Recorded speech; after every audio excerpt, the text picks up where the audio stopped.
मोसले ने ही क्या किया था, परमाणु संख्या के बारे में जानकारी दिया था। क्या दिया था, परमाणु संख्या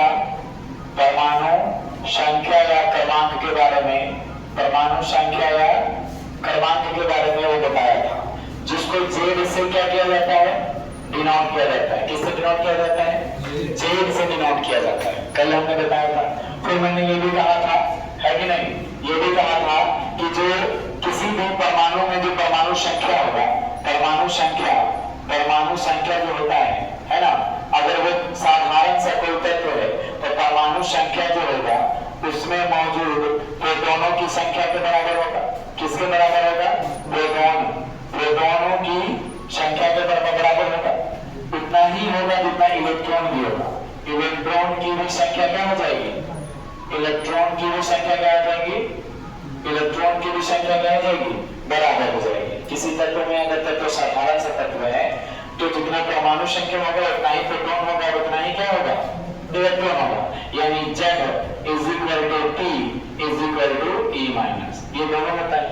लेकिन जब आयनित हो जाता है, आयन हो जाता है, आयनित हो जाता है ना, आयनित तत्व इसको कहो, आयनित तत्व जब होंगे, आयनित तत्व होगा यानी इसमें इलेक्ट्रॉन या तो बढ़ जाते हैं, इलेक्ट्रॉन क्या हो जाते हैं, इलेक्ट्रॉन या तो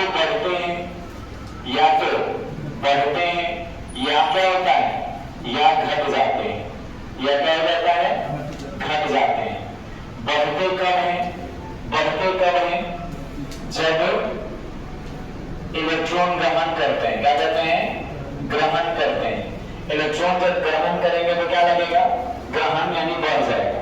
और जब इलेक्ट्रॉन क्या करेगा, जब इलेक्ट्रॉन त्याग करेगा, जब इलेक्ट्रॉन का त्याग करेगा तो उसको क्या कहेंगे, वो इलेक्ट्रॉन घट जाएगा।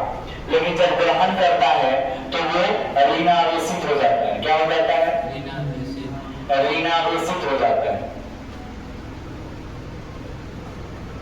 ऋणावेशित हो जाता है। यानी उसमें निगेटिव चार्ज लग जाता है। क्या लग जाता है, निगेटिव चार्ज लग जाएगा। क्या लग जाएगा, निगेटिव चार्ज लग जाएगा। ये गति को दर्शाता है। किसको, भी निगेटिव को लिखे, निगेटिव को शॉर्ट में माइनस लिख के भी लिखा जाता है। या घट जाता है यानी त्याग करता है, और त्याग जो होता है वो धनावेशित हो जाता है। क्या हो जाता है, धनावेशित हो जाता है। क्या हो जाता है, धनावेशित यानी उस पर पॉजिटिव चार्ज आ जाता है। क्या आ जाता है, पॉजिटिव चार्ज आ जाता है। तो यहाँ तक मैंने आपको बताया था। फिर मैंने बताया था कि परमाणु भार क्या होता है, परमाणु भार क्या होता है। परमाणु भार आपको पता है कि परमाणु भार, मैंने शुरुआत में दौर में पढ़ाया था कि परमाणु भार जो होगा वो परमाणु के नाभिक में मौजूद जितने भी एलिमेंट हैं, कण हैं, वो उसके भार के बराबर होता है। यानी परमाणु का भार जो होता है वो नाभिक के बराबर होता है। क्या होता है, नाभिक के बराबर होता है। और किसी के परमाणु के भार को A से शुरू करते हैं। किससे करते हैं, A से। यानी और नाभिक में कौन कौन चीज पाया जाता है, एक प्रोटॉन पाया जाता है और एक न्यूट्रॉन पाया जाता है। यानी परमाणु का भार प्रोटॉन और न्यूट्रॉन में आधारित होता है। अभी मैंने पढ़ा था कि जो परमाणु का भार है वो आपका Z के बराबर भी होता है, परमाणु संख्या के भी बराबर होता है, परमाणु संख्या के बराबर होता है। लेकिन इस E को हम लोग एक जैसा नियत नहीं मान सकते हैं, क्योंकि जब आयनित हो जाएगा तो इलेक्ट्रॉन या तो बढ़ जाएगा या तो घट जाएगा। साधारण रहेगा तब ही, साधारण तत्व रहेंगे तब ही प्रोटॉन के बराबर ही इलेक्ट्रॉन होगा और उतना ही क्रमांक होगा किसी भी परमाणु का। ठीक है, किसी भी परमाणु का। देखिएगा, और यहाँ से एक दो फॉर्मूला निकल के आता है कि परमाणु भार बराबर प्रोटॉन और जो न्यूट्रॉन होता है। क्या होता है, प्रोटॉन और न्यूट्रॉन। ये प्रोटॉन और न्यूट्रॉन किसी भी तत्व के परमाणु के नाभिक में पाया जाता है। क्या पाया जाता है, नाभिक में पाया जाता है। और बाहरी कक्षा में क्या पाया जाता है, इलेक्ट्रॉन पाया जाता है। बाहरी कक्षा में इलेक्ट्रॉन पाया जाता है। ये किसने कहा था, नील्स बोर ने कहा था। किसने कहा था, नील्स बोर ने कहा था, है ना ये बात। उसके बाद मैक्सवेल ने कहा था चुंबकीय तत्व के रूप में कि बाहरी कक्ष में अगर कोई इलेक्ट्रॉन गति कर रहा है तो धीरे धीरे अपना आवेश, मतलब अपना जो ऊर्जा है खो देगा, और खोने के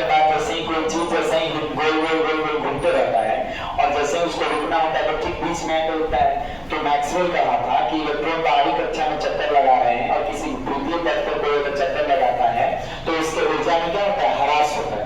ऊर्जा में ह्रास कहने का मतलब ऊर्जा में कमी आती है, और जैसे ही ऊर्जा में कमी आएगी तो ये कहाँ गिर जाएगा, केंद्र में गिर जाएगा। कहाँ गिर जाएगा, केंद्र में गिर जाएगा। लेकिन ऐसा बात नहीं है, बात को उसको सुधार दिया गया है कि नहीं। चलिए, अब यहाँ तक मैंने इस चीज को याद करने के लिए बोला था। इस चीज को याद रखना इसीलिए क्योंकि आपसे प्रश्न में पूछा जा सकता है। जैसे यहाँ अगर आपको एग्जाम्पल के तौर पर देखें, जैसा मैं पहले कहा था सोडियम का परमाणु संख्या होता है 11। अब कहेगा कि सोडियम परमाणु संख्या 11 और इसका परमाणु भार 23 होता है। दे देगा, कहेगा कि इसमें न्यूट्रॉन कितना है, कितना न्यूट्रॉन है, न्यूट्रॉन बराबर कितना है, ठीक है।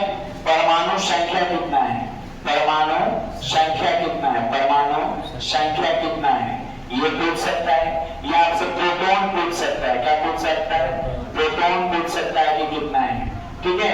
इलेक्ट्रॉन पूछ सकता है कितना है, इलेक्ट्रॉन पूछ सकता है कितना है ना। क्या पूछ सकता है, इलेक्ट्रॉन पूछ सकता है। यह भार पूछ सकता है कि इसका भार कितना है। ये आपसे एक ही चीज, ये चीज दे करके आपसे इतना सारी चीज पूछा जा सकता है। आप देखिएगा, मैंने कहा कि किसी तत्व में परमाणु की संख्या प्रोटॉन और इलेक्ट्रॉन के बराबर होती है। तो यहाँ देखिए, सोडियम के मैंने कल भी कहा था कि सोडियम का नीचे जो लिखा होता है वो क्या होता है, परमाणु क्रमांक यानी परमाणु संख्या। और जो ऊपर लिखा हुआ है या तो लेफ्ट साइड में लिखा रहे या राइट साइड में लिखा रहे, वो क्या होता है, परमाणु का भार। क्या होता है, परमाणु का भार। तो यहाँ से सीधे सीधे आपको पता चल रहा है कि भार कितना है, 23 है, और इसका परमाणु संख्या कितना है, 11 है, ठीक है। अब कहोगे कि सर आयनित है कि नहीं है, आयनित होता तो यहाँ पर प्लस या माइनस लगा हुआ होता, ठीक है। आयनित होता तो प्लस या माइनस लगा हुआ रहता, वो भी आगे हम उदाहरण देंगे। तो अभी मैंने कहा कि परमाणुओं की संख्या बराबर प्रोटॉन की संख्या बराबर इलेक्ट्रॉन की संख्या जब साधारण तत्व होगा तो, जब साधारण तत्व होगा तो ये साधारण ही तत्व है, इसमें आयन नहीं दिखाई दे रहा है। जब आयन नहीं दिखाई दे रहा है तो इसमें प्रोटॉन भी कितना होगा, जितना परमाणु संख्या होगा, इलेक्ट्रॉन भी कितना होगा, जितना परमाणु संख्या होगा। लेकिन न्यूट्रॉन कितना होगा, तो न्यूट्रॉन निकालने के लिए आप यहाँ से देखिएगा, जब A बराबर Z+N है या P + N है तो आप N बराबर, न्यूट्रॉन बराबर, इस N को इधर रखेंगे तो Z या P माइनस होगा। यानी आपको A में से क्या घटाना होगा, Z घटाइए तब या P घटाइए तब, दोनों बात बराबर है। यानी हमारा A कितना था, भार कितना था, 23। जब न्यूट्रॉन निकालने के लिए 23 में से हमको क्या घटाना पड़ेगा, 11 घटाना पड़ेगा। यानी कितना बचेगा, 12। कितना बचेगा, 12 बचेगा। तो यानी ये सोडियम में पूछा जाएगा, सोडियम में न्यूट्रॉन की संख्या कितना, सोडियम में न्यूट्रॉन का संख्या कितना, तो आपको बताना होगा 12। पूछा जाएगा परमाणु संख्या कितना, तो बोले देंगे 11। बोलेगा प्रोटॉन कितना, तो 11। इलेक्ट्रॉन कितना, तो 11, है ना। यानी उसके बाद भार पूछेगा तो 23 है कि नहीं, एक परमाणु में। लेकिन यही हम अगर ये दे दें Na+, क्या दे दें, Na+, आपको पता है कि सोडियम का परमाणु संख्या 11 होता है, परमाणु भार क्या होता है, 23 होता है, ये होता है। लेकिन अब यहाँ प्लस एक लगा हुआ है। इसका मतलब अभी मैंने कहा था कि जब घट जाता है, जब इलेक्ट्रॉन का त्याग करता है और वो धनावेशित हो जाता है, क्या हो जाता है, धनावेशित हो जाता है। यानी जहां पर धन लगा हुआ है, यानी पॉजिटिव चार्ज लगा हुआ है, उसने क्या किया है, त्याग किया है। और जितना प्लस लगा हुआ रहता है उतना ही इलेक्ट्रॉन का वो क्या किया रहता है, त्याग किया रहता है। तो यहाँ पर एक इलेक्ट्रॉन, अब इसमें पूछेगा कि इलेक्ट्रॉन कितना है कि नहीं, फिर पूछेगा प्रोटॉन कितना, पूछेगा परमाणु संख्या कितना, पूछेगा भार कितना, पूछेगा न्यूट्रॉन कितना। तो जवाब दीजिएगा कैसे, यहाँ देखिए, सोडियम का परमाणु संख्या कितना है, 11, तो आसानी से 11 लिख देंगे। जितना परमाणु संख्या होता है उतना प्रोटॉन होता है, ये हमेशा, चाहे आयनिक हो या न हो। लेकिन अब परमाणु भार पूछेगा तो 23, और आपको अगर ये न्यूट्रॉन पूछना है तो 23 में से क्या घटा देंगे, 11 को घटा देंगे तो आपको 12 बचेगा। लेकिन अब यहाँ इलेक्ट्रॉन का संख्या बढ़ा हुआ रहेगा कि घटा हुआ, घट जाएगा, क्योंकि प्लस चार्ज तभी लगता है जब वो अपना इलेक्ट्रॉन त्याग करता है। कितना त्याग किया है? क्योंकि एक प्लस लगा हुआ है तो एक त्याग करेगा, यानी जितना परमाणु संख्या होता है उतना ही इलेक्ट्रॉन होता है, लेकिन इसमें 11 को नहीं होगा। कारण क्योंकि इसमें एक इलेक्ट्रॉन को क्या कर दिया? छोड़ दिया, त्याग कर दिया। यानी इसमें से क्या हो जाएगा? इसका डायरेक्ट अगर 10 ना लिख तो 11 माइनस 1 यानी 10। एक क्यों? क्योंकि त्याग किया है। ये क्या किया है? त्याग किया। किसका? एक इलेक्ट्रॉन का इसने क्या किया है? त्याग किया है। बात समझ में आया कि नहीं? समझ में आया? कोई दिक्कत नहीं? यही चीज मैं कल समझा रहा था कल, तो किसी को आया होगा या किसी को नहीं आया होगा। अब लगता है लगभग समझ में आ गया होगा कि किसी में भी परमाणु संख्या, इलेक्ट्रॉन की संख्या, प्रोटॉन की संख्या, परमाणु भार, न्यूट्रॉन की संख्या, ये सभी आप आसानी से बता सकते हैं। कोई दिक्कत? कोई दिक्कत नहीं? किसी को भी बता पाओगे ना? चलिए अब हमें बताइएगा क्लोरीन। क्लोरीन का 17 होता है। क्लोरीन का क्या होता है? 17 होता है और 35 होता है। 35 होता है क्लोरीन, 17 35 और यहाँ एक माइनस लगा हुआ है।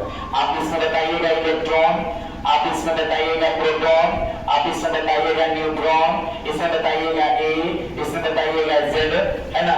यही होता है। और कुछ छूट रहा है क्या? 5 हो गया ना? चलिए बताइए फटाफट कितना कितना होगा? कितना कितना होगा? ऐसे ही देख लेना है, कॉपी कलम करने की जरूरत नहीं है, ऐसे ही बता दो, ऐसे ही बताइए। इलेक्ट्रॉन होगा 18। इलेक्ट्रॉन कितना होगा? 18। क्यों? क्योंकि माइनस चार्ज लगा हुआ, इसका मतलब उसने एक इलेक्ट्रॉन लिया होगा। दूसरा प्रोटॉन कितना होगा? 17 ही होगा। न्यूट्रॉन कितना होगा? 35 में से 17 को हटा देंगे, यानी कितना? 18 होगा। परमाणु भार कितना होगा? 35। और जेड यानी परमाणु संख्या कितना होगा? 17। कितना आसान है बनाना? कितना आसान है। अगर सीधे क्लोरीन रहता तब, अगर सीधे क्लोरीन रहता तब इलेक्ट्रॉन भी 17, प्रोटॉन भी 17, न्यूट्रॉन कितना? 18। 35 में 17 रहता तो 18। उसके बाद जेड भी 17, परमाणु भार 35, परमाणु भार 35। आसानी से हो गया कि नहीं हो गया? जब तक आयनित नहीं होगा तब तक उसके इलेक्ट्रॉन की संख्या में कोई भी परिवर्तन नहीं होगा। आयनित हो गया इसका मतलब उसमें परिवर्तन हो जाएगा। कोई दिक्कत? चलिए ये था हमारा यहाँ से। उसके बाद हमने आपको चर्चा किया था कक्षाओं का। किसका? कक्षाओं का। किसका किया था? कक्षा का। सबसे पहले कोई भी परमाणु जो होता है नाभिक के बाद बाहर बहुत सारी कक्षाएं होती है ना? मान लीजिए कि अगर ये नाभिक है जिसमें प्रोटॉन और क्या होता है? न्यूट्रॉन होता है, इसके बाहर बहुत सारी कक्षाएं होती हैं। जिस कक्षा के बारे में मैंने जानकारी आपको पहले दिया था कि K से स्टार्ट होता है, K L M N। कक्षाओं को किससे दिखाते हैं? K L M N O P Q, है कि नहीं? हमको K L M N याद रखना है। जैसे जैसे कक्षा नाभिक से दूर जाते जाएगा उसकी ऊर्जा क्या होती रहेगी? बढ़ते रहेगी। यानी K की ऊर्जा ज्यादा कि N का ऊर्जा ज्यादा? N का ऊर्जा ज्यादा। क्यों? क्योंकि वो नाभिक से दूर है, और जब भी कोई नाभिक से दूर रहता है वो अधिक ताकत के साथ चलता है, वो खींच ना ले, है कि नहीं? चलिए, और उसके बाद ये फर्स्ट क्लास होता है। फर्स्ट क्लास मतलब ये देखो, ये तो रास्ता है जिसको K कहें, लेकिन क्लास तो ये है, ये दूसरा क्लास है, ये तीसरा है और ये चौथा है। ठीक है? आपको पता है कि नील्स बोर ने क्या दिया था? बोर-बरी का सिद्धांत दिया था, जिसमें कक्षाओं में इलेक्ट्रॉन कितना रहेगा इसकी जानकारी उससे मिलती है। तो किसी भी कक्षा में अधिकतम कितने इलेक्ट्रॉन रह सकते हैं? 2n², 2n² रह सकता है। इतना ही इलेक्ट्रॉन रह सकता है किसी भी कक्षा में। पहली कक्षा होगा तो कितना इलेक्ट्रॉन? 2 इलेक्ट्रॉन। फर्स्ट रहेगा तो कितना इलेक्ट्रॉन? 2 इलेक्ट्रॉन। सेकेंड क्लास रहेगा तो 8 इलेक्ट्रॉन। तीसरी कक्षा रहेगा तो 9 दूनी 18 इलेक्ट्रॉन। चौथी कक्षा रहेगा तो 32 इलेक्ट्रॉन, है कि नहीं? और चौथा पांचवा निकालते जाओगे, यानी आपको यहाँ पे रखना है, यहाँ पर आपको कक्षा का क्या रखना है? मान पे रखना है, n की जगह पर। n की जगह पर क्या रखना है? कक्षाओं का मान रखना है। यानी K लाइन में आपका 2 रहेगा। K में कितना रहेगा? दो रहेगा, के में कितना रहेगा, दो रहेगा। मान लीजिए एक यहाँ एक यहाँ। दूसरी कक्षा में कितना रहेगा, 8। तो दूसरी कक्षा है 8 गुना 1 2 3 4 5 6 7 8 कितना रहेंगे, 8। और तीसरी कक्षा में 18। तीसरी कक्षा में कितना रहेगा, 18 रहेगा। और ये सब अपने कक्ष में ही क्या रहते हैं, घूमते रहते हैं। क्या रहते हैं, घूमते रहते हैं। कोई किसी से टक्कर नहीं खाता है, घूमते रहते हैं।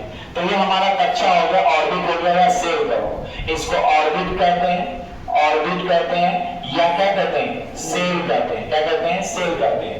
उसके बाद एक होता है सब ऑर्बिट। क्या होता है, सब ऑर्बिट होता है। क्या होता है, सब ऑर्बिट या सब सेल। सब ऑर्बिट या सब सेल होता है ना। अब इसमें क्या होता है, तो कितने आपको बताया था कि उत्कक्षा कितना होता है, 4 को। कौन कौन होता है, S P D F, S P D F, S P D F. इसमें आपको क्या याद रखना है, +4।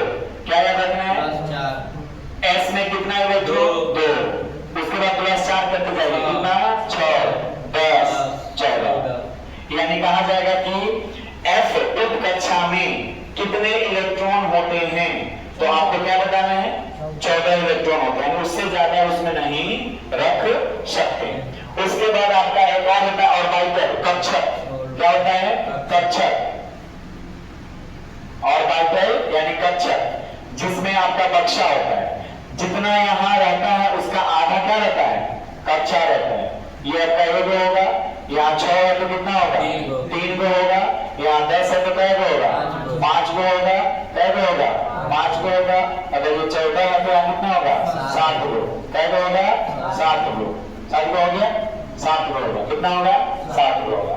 उसके बाद इसमें इलेक्ट्रॉन भरने का नियम है। इलेक्ट्रॉन भरने के नियम को हम लोग क्या कहते हैं, इलेक्ट्रॉन भरने का नियम जो था वो कैसे है, पहले एक बार भर देना, एक लाइन से सभी बक्सों में एक इलेक्ट्रॉन को भरना, और देन उसके बाद फिर शुरू से फिर उसको भरना जहां तक भरा जाए। जैसे इसमें कितने इलेक्ट्रॉन है, 2। तो एक भराएगा, फिर एक 2 भराएगा। इसमें 1 2 3 4 5 6। यहाँ एक के बाद ही 2 नहीं है, एक के बाद दूसरा इलेक्ट्रॉन कहाँ है, दूसरे बॉक्स में। तीसरा इलेक्ट्रॉन कहाँ है, तीसरे बॉक्स में। चौथा इलेक्ट्रॉन कहाँ है, पहले बॉक्स में। बस समझ में ना। यहाँ पहला इलेक्ट्रॉन 1 2 3 4 5 6 7 8 9 10 है कि नहीं। 1 2 3 4 5 6 7 8 9 10 11 12 13 14। ये जो इलेक्ट्रॉन जो हमने भरा है, इस इलेक्ट्रॉन को भरने का एक नियम दिया था हुंड में। किसने दिया था, हुंड साहब ने दिया था। तो ये हुंड के नियम के अनुसार भरा जाता है। किसके नियम के अनुसार, हुंड के नियम के अनुसार जो है ये इलेक्ट्रॉन भराता है। क्या भराता है, हुंड के नियम के अनुसार इलेक्ट्रॉन भराता है। आपने देखा कक्षा जो किसके यहाँ से बता है, बोर बनी का सिद्धांत चलता है, मीन्स बोर होते हैं। क्या कहते हैं, मीन्स बोर के हिसाब से चलता है। सब ऑर्बिटल सब सेल जो होता है उसमें sp-df आते हैं, जिसमें +4 का रूल चलता है। उसके बाद हुंड के नियम के अनुसार, हुंड के नियम के अनुसार कक्षक में इलेक्ट्रॉनों को हम लोग भरते हैं। ठीक है, उसका नियम। यहाँ तक में कोई दिक्कत है तो बताइए, कोई दिक्कत है यहाँ तक, किसी को भी कोई दिक्कत। चलिए अब हम देखेंगे अफबाउ का नियम। अफबाउ का नियम क्या होता है, अफबाउ को जर्मन भाषा में कहा जाता है सजाना। अफबाउ नाम है वैज्ञानिक का, लेकिन अफबाउ का जर्मनी में एक शब्द है, अफबाउ जर्मन शब्द है, जिसका मतलब होता है सही रूप से समझाना। अब हम पढ़ने जा रहे हैं इलेक्ट्रॉनिक विन्यास, है ना। क्या पढ़ने जा रहे हैं, इलेक्ट्रॉनिक विन्यास पढ़ने जा रहे हैं, इलेक्ट्रॉनिक कॉन्फ़िगरेशन। वो पढ़ेंगे कि जैसे आप 10वीं कक्षा में पढ़े होंगे कि किसी का भी इलेक्ट्रॉनिक विन्यास कैसे लिखते थे, 2 8 8 18, है ना, या 9th क्लास में आपने पढ़ा होगा। उसी को स्टैंडर्ड फॉर्म में लिखना है, अफबाउ के नियम में लिखना है ना। किसके नियम में लिखना है, अफबाउ के नियम में, है ना। ये अफबाउ का नियम क्या है, उसके लिए आपको ये सारी बातें याद होनी चाहिए बस। और मैं जो चीज लिखने जा रहा हूं उस पर ध्यान दीजिएगा, बहुत आसान है। ज्यादा कुछ नहीं है, बहुत आसान है। और आपसे पूछेगा भी, किसी भी तत्व के बारे में लिख के कहेगा कि इसका इलेक्ट्रॉनिक विन्यास क्या होगा। पहले हम समझा देते हैं या पहले हम कुछ तत्वों के नाम लिखवा देते हैं जिसका परमाणु संख्या और परमाणु भार लिखवा देते हैं, है कि नहीं, ताकि आप कम से कम उस चीज को क्या कर सकें, लिख सकें। क्योंकि जब तक आपको तत्वों के परमाणु संख्या या परमाणु भार पता नहीं रहेगा, आगे के कुछ चैप्टर्स में आपको दिक्कत होंगे। कुछ क्या, सभी चैप्टर्स में दिक्कत होगा, है कि नहीं। आगे हम लोग को संयोजकता निकालना होगा, आयनित करना होगा, संयोजी इलेक्ट्रॉन निकालना होगा। जब तक नहीं होगा जब तक आपको परमाणु संख्या याद नहीं रहेगा, है कि नहीं। तो कुछ तत्व जो बार बार एग्जाम में आते रहते हैं, उन सारे तत्वों को हम लोग देखेंगे, याद करके रखेंगे, है कि नहीं। कम से कम शुरू से 20 तत्वों का पूरा इलेक्ट्रॉनिक विन्यास और उसका परमाणु भार याद करके रखेंगे परमाणु द्रव्यमान। और कुछ ऐसे हैं जिनको याद करके रखना है 4-5 और अलग से, है कि नहीं। जैसे चांदी का, लेड का, है ना, उसके बाद सोना का, है ना, उसके बाद यूरेनियम का, उसके बाद हमारा बात करें तो कोबाल्ट का, है कि नहीं, जिंक का, जिंक तो ऐसे आ ही जाएगा। मतलब बहुत सारा ऐसा, आयरन का, आयोडीन का, है ना, आर्सेनिक का, सिलिकॉन का, ये सब बार बार परीक्षा में पूछा गया है, इन्हीं सबसे पूछता है। 118 तत्व है, 118 तत्व में से सेट में से नहीं पूछेगा, कुछ प्रचलित है, उन्हीं से क्वेश्चन पूछा जाएगा हर एग्जाम में, है कि नहीं। तो मैं वो कुछ लिख रहा हूँ, इसमें किसी को आपको नोट डाउन करना है क्या, नोट डाउन नहीं करना है, आपको मिल जाएगा, है कि नहीं। वीडियो जो चल रहा है, कैमरा वाला वीडियो आपको मिल जाएगा, आप देख लीजिएगा, लिख लीजिएगा, ठीक है। इरेज कर देना, मिटा दें, चलो।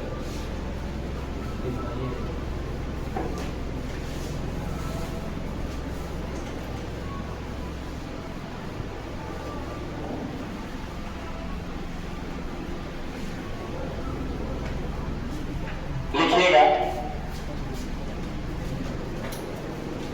सबसे पहले हाइड्रोजन, हाइड्रोजन पहले ऊपर नीचे करके लिख लीजिएगा। Hydrogen, hydrogen, helium, hydrogen, helium, hydrogen, helium, ऊपर नीचे करके लिखिएगा। Hydrogen, helium, lithium, lithium, hydrogen, helium, lithium, beryllium, hydrogen, helium, lithium, beryllium, hydrogen, helium, lithium, beryllium, हो गया। Boron, carbon, boron, carbon, boron, carbon, nitrogen, oxygen, fluorine, boron, carbon, oxygen, carbon के बाद nitrogen लिखिएगा, nitrogen के बाद oxygen लिखिएगा। हाँ, नहीं ऐसे नहीं लिखो, वो हम क्रमवार लिखवा रहे हैं। Hydrogen, helium, lithium, beryllium, boron, nitrogen, carbon, carbon और नाइट्रोजन, उसके बाद oxygen, carbon, nitrogen, oxygen.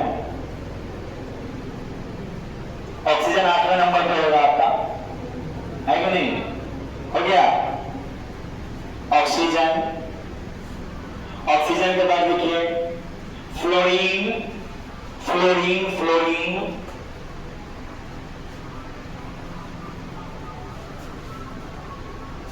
Fluorine, neon, neon, neon, neon, neon, sodium, magnesium, aluminium, sodium, magnesium, aluminium, silicon, sodium, magnesium, aluminium, silicon, sodium, magnesium, aluminium, silicon, हो गया। Phosphorus, sulphur, phosphorus, sulphur, phosphorus,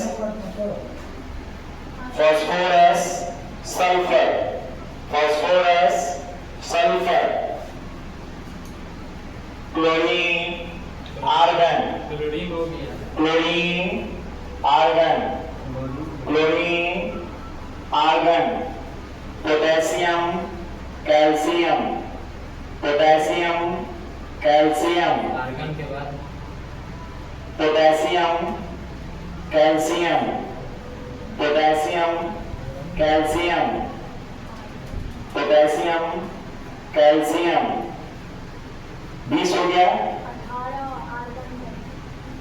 argon के बाद potassium calcium बोल नहीं है, 20 हो गया, 20 हो गया ना। उसके बाद देखिए scandium, scandium, titanium, vanadium, scandium, titanium, vanadium, scandium, titanium, vanadium, scandium, titanium, vanadium, chromium, chromium, vanadium, chromium, titanium, scandium, titanium, vanadium, chromium, nickel, chromium, nickel, phosphorus, phosphorus हो गया था ना, फास्फोरस कर रहे हैं, फास्फोरस हो गया, एस्कैडियम, टाइटेनियम, वैनेडियम, क्रोमियम, निकेल, 25 हो गया, 25 हो गया, 25 हो गया। चलिए 25 करने देते हैं।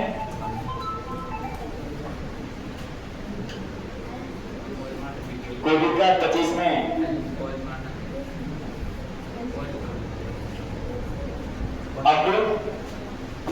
अब इसका परमाणु संख्या लिखना है, लाइन से सबका परमाणु संख्या लिख लीजिए। लाइन से जैसे हाइड्रोजन लिखे होंगे, helium, lithium, hydrogen, helium, lithium, beryllium, hydrogen, helium, lithium, beryllium, boron, carbon, nitrogen, oxygen, fluorine नहीं, नियॉन, फ्लोरीन होगा, उसके बाद neon, sodium, sodium, magnesium, sodium, magnesium, aluminium, silicon, phosphorus, sulphur, chlorine, argon, potassium, calcium, scandium, titanium, vanadium, है ना। उसके बाद chromium, nickel, nickel है कि नहीं, यहां तक लिखे। यहां लिखेगा परमाणु संख्या, ये तत्व हो गए, क्या हो गए, तत्व हो गए। परमाणु संख्या लिखेगा, क्रमांक लिखे, परमाणु क्रमांक या परमाणु संख्या, ठीक है। उसके बाद यहाँ परमाणु द्रव्यमान या भार, भार या द्रव्यमान, भार या द्रव्यमान, 3 रो में, एक में ये हो जाएगा, दूसरा में ये। अब लाइन से लिख दीजिए 1 2 3 4 5 6 7 8 9 10 11 12 13 14 15 16 17 18 19 20 21 22 23 24 25। सुनिए जट्टा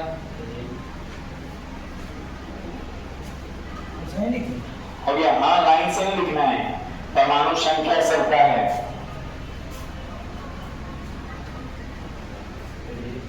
सुनिए जट्टा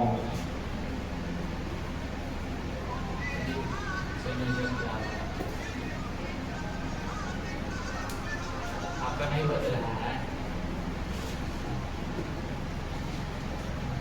हेलो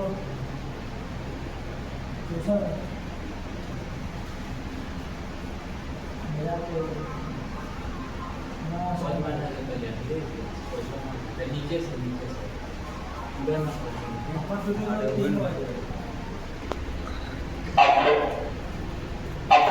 का नियम।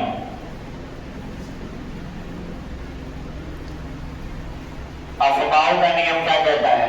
अफबाओं का नियम में आपको इलेक्ट्रॉनिक विन्यास लिखना होता है। क्या लिखना होता है? इलेक्ट्रॉनिक विन्यास। उसके लिए एक स्ट्रक्चर बना हुआ है, ढांचा बना हुआ है, जिसको आपको याद रखना पड़ेगा। नहीं याद रहता है तो जो मैं स्ट्रक्चर बना रहा हूं उसको भी याद रखिएगा, तो आप आसानी से उसको बना सकते हैं। लेकिन याद कर लीजिएगा तो तेजी से बनेगा और जल्दी बनेगा, और नहीं तो आपको उस पैटर्न को लिखना पड़ेगा और तब बनाना पड़ेगा। ठीक है?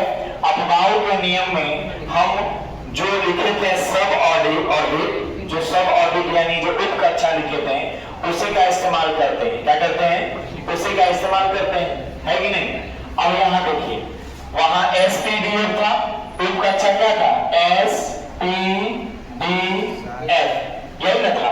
अब इसी 4 कक्षाओं में हमें घूमना है। पहले S को लिखना है तो 1S, 2S, 3S, 4S, 5S, 6S, 7S, यानी जितना लोग लिख सकते हैं काफी है उतना। ठीक है? अब इसके बाद हमको क्या लिखना है? P। तो P कहां से स्टार्ट होता है? A को छोड़ के यहां से, लेकिन 1 से स्टार्ट नहीं होगा, 2 से स्टार्ट होगा। 2P, 3P, 4P, 5P, 6P, 7P। हो गया? अब P हो गया। उसके बाद D। D के लिए भी हम क्या करेंगे? A को छोड़ेंगे, यहां से लिखेंगे, लेकिन 3 से लिखेंगे। 3D, 4D, 5D, 6D, 7D। उसके बाद क्या बचा?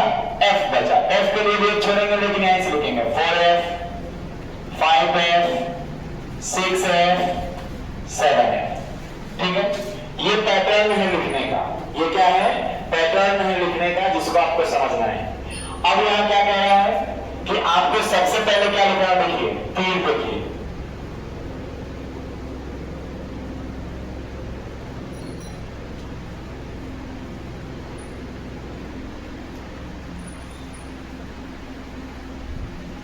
ऐसे ही लिखना है। इतना आगे तक तो नहीं जाएगा प्रश्न, इतना आगे तक तो नहीं जाएगा प्रश्न। अब यहां तक नहीं है, इसके आगे अगर यहाँ एटेस होगा तो ये एटेस में पहुंच जाएगा। लेकिन हमको कहां याद रखना है? हमको खाली याद रखना है 1S, 2S। पहले सबसे पहले क्या लिखाएगा? 1S। तीर सबसे पहले कहां गया है? 1S, तो 1S। उसके बाद क्या है? 2S। उसके बाद क्या है? 2P। उसके बाद क्या होगा? 3S। उसके बाद क्या होगा? 3P। उसके बाद क्या होगा? 4S। 4S के बाद कहां जाएगा? 4D। कहां गया? 4S के बाद कहां है? 3D। कहां है? 3D। 3D के बाद कहां आया? 4P। 4P के बाद 5S आया होगा। 4P के बाद 5S। लेकिन हमको लगभग यहीं तक याद रखना है। इसके आगे ज्यादा जाता भी नहीं, इसके आगे जाता भी नहीं। और आपको पता है कि S में कितना इलेक्ट्रॉन रह सकता है? 2। P में कितना रह सकता है? 6। D में कितना रह सकता है? 10। और F में कितना रह सकता है? 14। ये बात नहीं भूलना है कि S में कितना, P में कितना, D में कितना और F में कितना, क्योंकि उसी के हिसाब से यहां लिखा जाएगा, है कि नहीं? अगर आप 11th क्लास पढ़े होते हैं तो आपको ये इलेक्ट्रॉनिक कॉन्फ़िगरेशन बनाना बहुत आसान होता। आपका बैकग्राउंड अगर साइंस होता तो आसानी से इसको आप समझ सकते थे। बहुत आसान चीज है, अभी मैं बता दूंगा, आसानी से आप देख लीजिएगा। जैसे कि ये था ना, ये एक पत्ता में से भोज होता है, भोज। तो भोज में पहले क्या बनता है? पत्ता बांधते हैं, आदमी बैठ जाता है, उसके बाद पत्ता बांध दिए। तो अफबाओं जो था ना, ये इलेक्ट्रॉनों को एक सजाने का तरीका बताया था, है कि नहीं? इलेक्ट्रॉन अफबाओं से आप जुटे हैं, क्या बताए थे? इलेक्ट्रॉन को सजाने का बताए थे। अब ये इलेक्ट्रॉन जब सजाने के बाद तो उन्होंने रास्ता दिया कैसे कैसे बांटना है। तो उन्होंने पहले इस क्रम में पत्ता को बिछा दिया। मानिए तो भोज जब किसी को खिलाना होगा तो पत्ता बांटेंगे, पत्ता बांट दिया गया। ऐसा ही बांटना है। पहले कौन होगा? बांटने का तरीका यही होगा, बांटने का तरीका पता यही होगा। आपको इसको याद कर लीजिए, 1S, 2S, 1S, 2S, 2P, 3S, 1S, 2S, 2P, 3S, 1S, 2S, 2P, 3S, 3P, 4S, 1S, 2S, 3P, 4S, हो गया ना? 1S, 2S, 2P,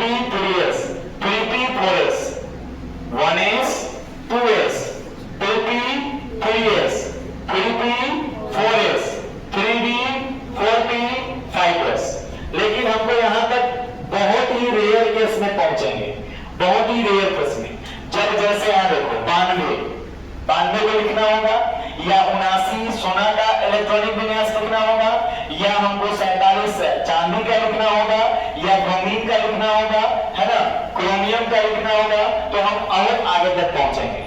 और आपसे पूछ भी सकता है किसी का भी, इसीलिए हमको ऐसे नॉर्मली याद करके रखना है डी तक, लेकिन ये पैटर्न याद करके रखना है। क्या याद करके रखना है? ये वाला पैटर्न, कि इसके आगे भी क्या कर सके, हम लिख सके। लेकिन आपको याद कर लेना है, एकदम यहां से यहां तक याद कर लेना है, यहां से यहां तक याद कर लेना है। यहां तक नहीं हो पाए तो यहां तक भी एकदम 110%, यहां तक आएंगे 200%, लेकिन इसको याद कर लीजिएगा तो बहुत बेटर है यहां तक। ठीक है, क्या है? 1s 2s 2p 3s, 1s 2s 2p 3s 3p 4s 3d, याद हो जाएगा? पीछे पीछे बोलिए, 1s 2s 2p 1s 2s 2p 3s 1s 2s 2p 3s 1s 2s 2p 3s 3p 4s, हो गया? 1s 2s 2p 3s 4s 3d, 1s 2s 2p 3s 3p 4s 3d, याद हो जाएगा? याद हो गया कि नहीं? अब याद करना पड़ेगा, हो गया। नहीं तो आपको हटना याद करना पड़ेगा, इसको लिखने का तरीका याद करना पड़ेगा। बात समझ में आया? 1s 2s 2p 3s 3p 4s 4d, यहाँ तक याद रखना है। ये तो पत्ता बिछा दिया गया। अब ये जो चीज है ना, वो इलेक्ट्रॉनिक विन्यास है। क्या है? इलेक्ट्रॉनिक विन्यास। सर जी, हाँ, अब 4s की जगह पे 3d ना होगा? कहाँ पर? नीचे जो लिखे थे देखिए सर, 4s की जगह पर देखिए सर, 4s 3p के बाद देखो, 3p के बाद कौन आएगा? 4s के बाद क्या जाएगा? 3d, तो 3d लिखे। अब 3d के बाद 4p, 4p के बाद 5s, अब 5s के बाद 3 कौन? 4d कौन होगा? 4d के बाद 5p 5s, फिर यहाँ जाएगा 4s 5d 6p 7s, है कि नहीं? यानी यहाँ आना है और यहाँ से कहाँ चल जाना है? कहाँ चल जाना है कि नहीं? और फिर यहाँ से फिर कहाँ उड़ के चल जाना है? यहाँ चल जाना है। फिर यहाँ से उड़ के कहाँ चल जाना है? यहाँ चल जाना है। बात समझ में आ रहा है ना? यहाँ नहीं कि यहाँ गए यहाँ गए यहाँ गए लिख दे, ऐसा नहीं। 1s 2s 2p 3s 3p 4s 3d, याद हो जाएगा? अब ये देखिए, आप अबाउट साहब ने पत्ता बिछा दिया। अब इसमें हमको पूरी बांटना है, पूरी देना है। तो जैसे अब कोई आदमी आएगा उसी का पूरी दीजिएगा।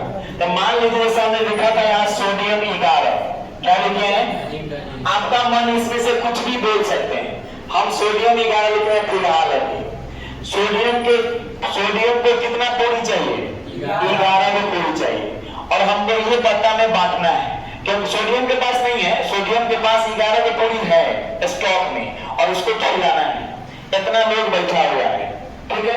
आपको पता है कि एस का वो पूरी खा सकता है, 2 पूरी, उससे ज्यादा, उससे कम खा सकता है, लेकिन ज्यादा नहीं खा सकता। अगर आपको 10 रोटी खाने का शक्ति होगा तो आप 10 खा सकते हैं, 10 से कम खा सकते हैं, लेकिन 11 रोटी नहीं खा सकते, क्योंकि आपका शरीर जवाब देगा, क्योंकि आपको इतनी कैपेसिटी है।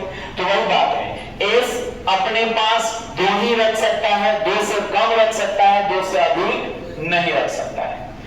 और P कितना रख सकता है? 6 रख सकता है। D कितना रख सकता है? 10 रख सकता है। F कितना रख सकता है? 14। लेकिन इन दोनों में कुछ एक नियम लगता है, वो थोड़ी देर के बाद हम बताएंगे। थोड़ी देर के बाद अभी हम चर्चा करते हैं उस पर। अब इसके पास, अब हमको इसका लिखना है इलेक्ट्रॉनिक विन्यास। इसके पास 11 को पूरी है बांटने के लिए। चलिए, 1s तो 2 को खा जाएगा। क्या खा जाएगा? 2 खा जाएगा। ये भी 2 को खाएगा। 2 या S देखना है, 2 नहीं देखना है। क्या देखना है आपको? S देखना है।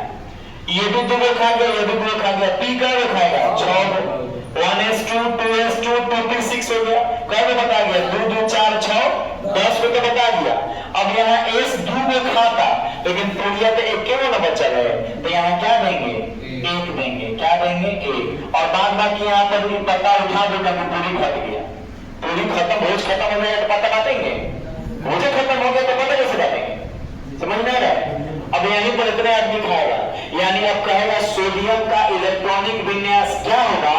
आपको ऑप्शन में देखना होगा 1:2, 2:2, 2p6, 3s1। जहां भी ये दिखाई देगा वही आपका क्या होगा, आंसर होगा। अब इसमें से तुम्हारा मन जो बताना है बताओ। जैसे मान लो हम जिंक का लिख रहे हैं 30, अरे उससे पहले हम लिख रहे हैं मान लो कि पोटेशियम का, के का क्या लिख रहे हैं, पोटेशियम। पोटेशियम का परमाणु संख्या कितना, 19, यानी इसके पास 19 हुए हैं। आपको पता है 1s, 2s, 2p, 3s, 3p, 4s, है ना। इसके बाद 3d एकदम याद हो जाना चाहिए। नहीं याद होगा तो कोई गड़बड़ बात है। अब 19 को पूरी बात नहीं बांटिए, 2 में ले लेगा, 2 में ले लेगा, 6 में ले लेगा, 2 में ले लेगा, फिर 6 में ले लेगा। तो 2 2 4, 4 6 10, 10 2 12, 12 6 18 हो गया। अब ये एस को चाहिए था 2 में, लेकिन इसको तो एक को मिलेगा क्योंकि एक को पूरी बचल है। बाद में पता का बिछा दिए हैं तो उसको क्या करिए, हटा दीजिए क्योंकि पूरी खत्म हो चुका है। यानी पोटेशियम का इलेक्ट्रॉनिक विन्यास ये हो गया। और ये किसका था, सोडियम का। आपसे यही पूछेगा, सोडियम का, पोटेशियम का, एस्कैडियम का, यूरेनियम का, किसी भी चीज का पूछ सकता है। और यूरेनियम का अगर पूछ दिया तो 92 में पूरी बांटना है तो आपको बहुत लंबा लिखना होगा, और उसमें बी भी आएगा और एफ भी आएगा। और बी और एफ का इलेक्ट्रॉनिक विन्यास है। हम लोग कर रहे हैं कौन सा, इलेक्ट्रॉनिक विन्यास। अपवाओं के नियम जो था वो इलेक्ट्रॉनिक विन्यास बताया गया था। तो ये था इलेक्ट्रॉनिक विन्यास लिखने का। समझ में आया कैसे लिख रहे हैं, समझ में आ रहा है कि नहीं समझ में आ रहा है। आपको ये याद रखना है। उसके बाद जितना उसका परमाणु संख्या दिया भी नहीं रहेगा, परमाणु संख्या याद रखना, परमाणु संख्या दिया नहीं रहेगा, हम कहा लिखवाए हैं कि आप इसको याद कर लें। वहां सीधे कहेगा टाइटेनियम का इलेक्ट्रॉनिक विन्यास क्या होगा। तो टाइटेनियम का कितना होता है 22, और आपको ये याद रखना पड़ेगा। और 22 को पूरी ऐसे ही बांटना पड़ेगा और ऑप्शन में मिलाना पड़ेगा कि हमारा ऑप्शन किससे मिल रहा है, और नहीं तो गड़बड़ हो जाएगा। सीधे सीधे भी प्रश्न पूछता है, कौन सा कह देगा यूरेनियम का परमाणु संख्या कितना, बात समझ में आ रहा है। यूरेनियम का परमाणु भार कितना, तो यूरेनियम 235 में होता है और यूरेनियम 238 में होता है। अभी आपको हमको इसके बाद और भी चीज पढ़ाना है, जैसे सम इलेक्ट्रॉनिक, समस्थानिक, समभारिक, सम न्यूट्रॉनिक। ये चीज 4-5 चीज हमको बताना है।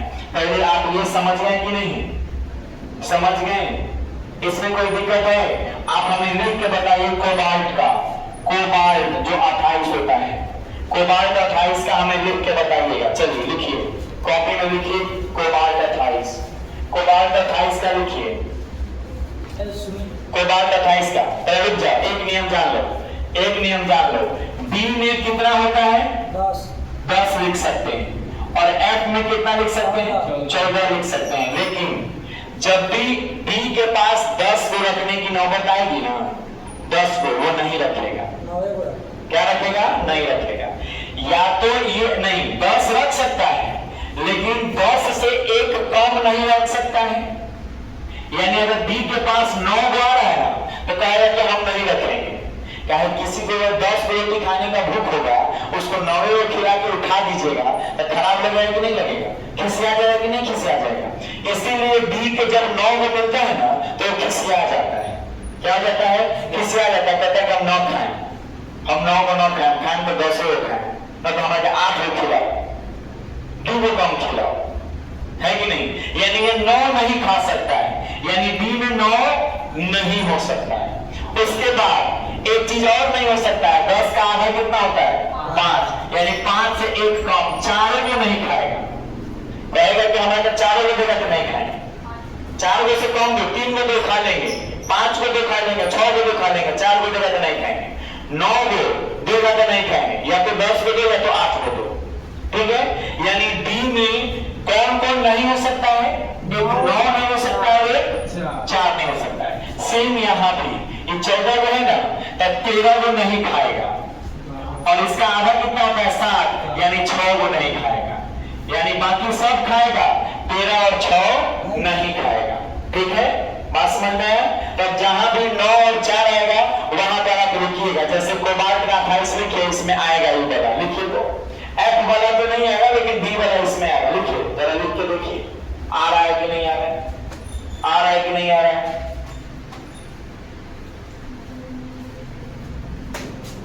आ रहा है कि नहीं आ रहा है। पानी पास करना जरा।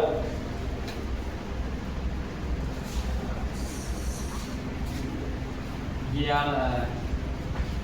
आ रहा है तो लिखिए, पहले उसका बताते हैं, लिखिए आप।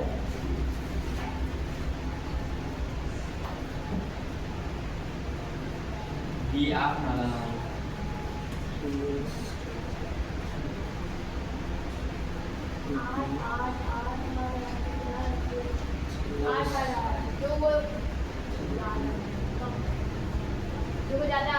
आठ आ रहा है तो 8 रखेंगे, कहे नहीं 9 और 4 नो रखेंगे, 8 तो रख ही सकते हैं। बतवा सुनती नहीं है क्या? 8 तो रख ही सकते हैं। क्या नहीं रख सकते हैं? 9 और 4 नहीं रख सकते हैं बी में, और F में 13 और 6 नहीं रख सकते हैं। बाकी जो चीज आएगा रख सकते हैं। हाँ, इन दोनों के अलावा और भी कोई चीज आएगा तो उसको रख सकते हैं। आप रखिए।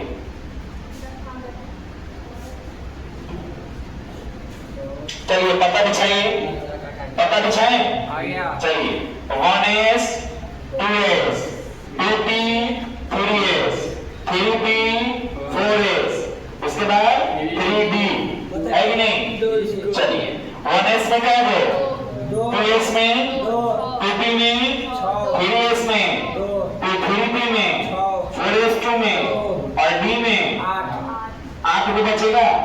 चलिए 2 2 4 6 10 2 12 6 18 2 20 8 28। चलिए बिल्कुल सही है, बिल्कुल सही है कोबाल्ट। अब आप लिखिएगा क्रोमियम। क्रोमियम, क्रोमियम कितना है आपका? 24। क्रोमियम कितना है? 24। लिखिए जरा।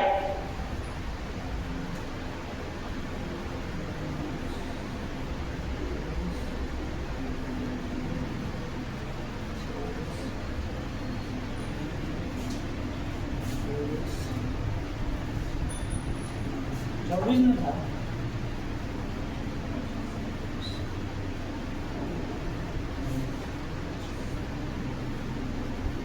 4 नहीं लिखाएगा इसलिए। क्या? 4 नहीं ना लिखाएगा। 4 नहीं होगा। नहीं 4 नहीं होगा। अभी लिखे 3 लिखे। 5 हो गया, 4 आ रहा है। अब देखिए यहाँ पर इसलिए क्रोमियम नहीं है। पता बिछाइएगा, आपका 1s 2s 2p 3s 3p 4s 3d आएगा। ठीक है, अब इसके लिए 2 यहाँ 2 यहाँ 6 यहाँ 2 यहाँ 6 यहाँ, कैसे हो गया? 2 2 4 6 10 और 10 अब 18 हो गया। 18 2 20 हो गया। अब यहाँ पर 4, लेकिन 4 क्या लिख सकते हैं क्या डी में? नहीं लिख सकते हैं। तो या तो आप इसको 3 लीजिएगा या इसको आगे ले जाइएगा।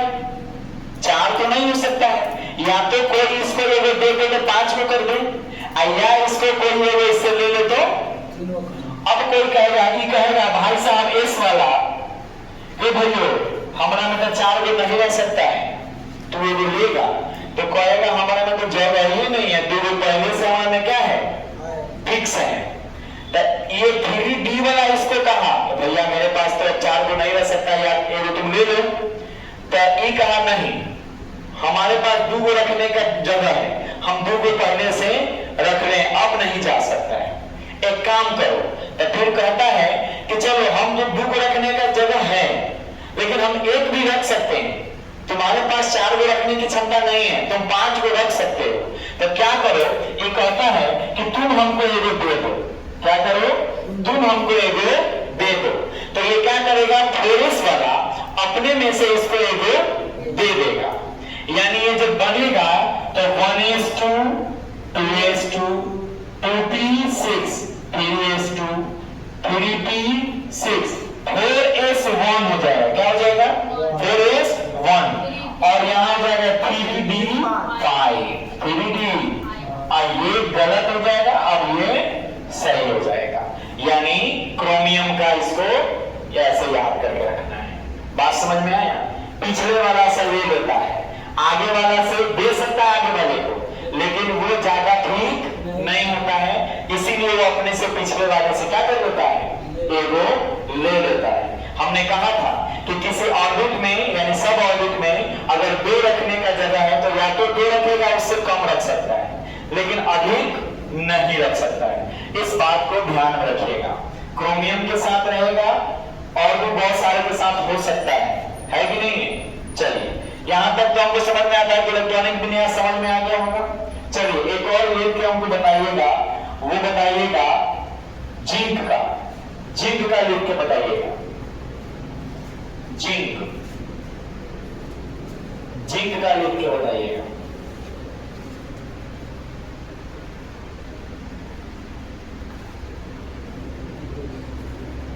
एक जिंक का लिख के बताइएगा और एक कॉपर का भी। जिंक का भी और कॉपर का भी, जिंक का भी और कॉपर का भी, जिंक का भी और कॉपर का भी, दोनों को लिख के बताना है।